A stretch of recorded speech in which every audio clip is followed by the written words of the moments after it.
আমরা সুন্দরবনের জঙ্গলে জঙ্গলে ঘুরছি। এই যে office tourist range officer Sundarban government office.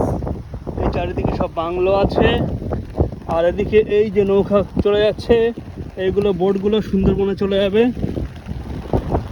আমি আর মোস্তাকিন এখন এই বৃষ্টির মধ্যে দিয়ে সুন্দরবনকে আমরা দেখার চেষ্টা করছি।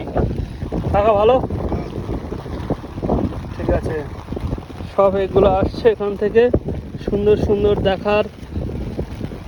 আমাদের ছাতার তো দাম উঠে গেল।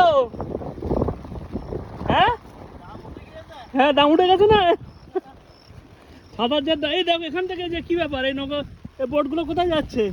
লোকাল বোট দেখো তো, এই যে প্রচুর অনেক বোট, ছোট ছোট বোট। এখান থেকে কেউ যদি মনে করে আমি একদম অনেক দূরে ঢুকে যাব, তাহলে সে কিন্তু সুন্দরবনের অনেক মধ্যে ঢুকতে পারবে। বাহ, এই রিসোর্টটা তো ভালো। এই রিসোর্টটা দেখে আসি, চলো।